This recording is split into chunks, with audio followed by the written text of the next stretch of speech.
Welcome to Week 4, Redefining the Human. Last week, we questioned the authenticity of the humanist values that underpin many approaches to education.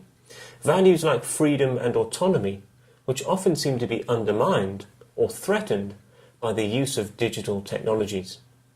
This week, we turn to some different perspectives on being human in the digital age and what these might mean for e-learning.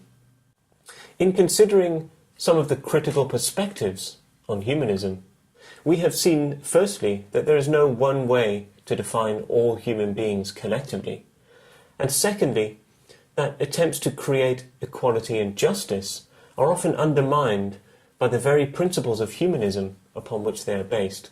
In other words, the idea of a normal human being creates the very conditions for difference and discrimination. So, if humanism is inadequate as a guide for the digital age, what principles and values might we use in the future? And what role might be played by increasingly complex and pervasive digital technologies? Will they enhance or limit our educational possibilities? As suggested last week, posthumanism is neither certain nor coherent, and the term varies depending on who you decide to read.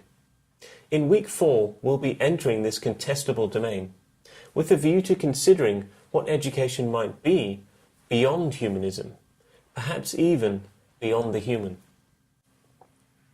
Second Life is often described as a virtual world, in which we create avatars that are not limited by the constraints of real existence.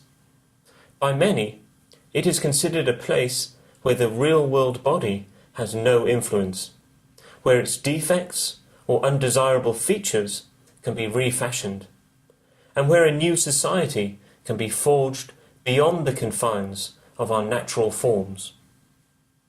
It is similar principles that underpin transhumanism, a movement that is often associated with posthumanism, and which advocates a perfection of the human condition through the use of scientific and technological enhancement.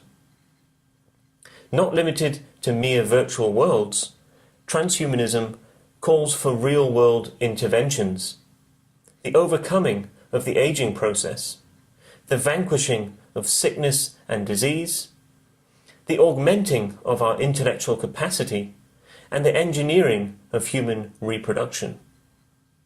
Whatever is human here is seen as transcending, that is, existing outside the body, which is viewed as a temporary and defective vessel for our being.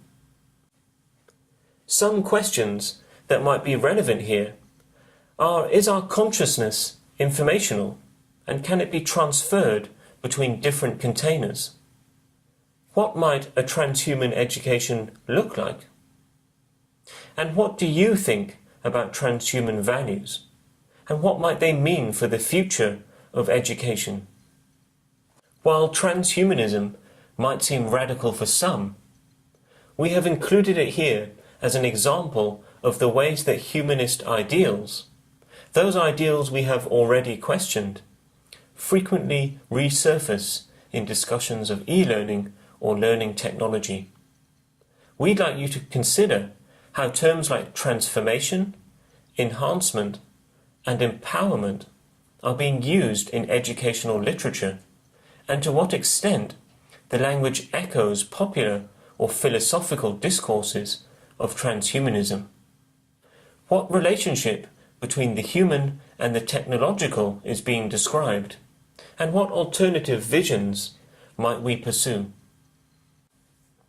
So think about these themes of redefining the human as you watch and hopefully enjoy this week's Popular Cultures videos and engage with the readings. I look forward to the discussion.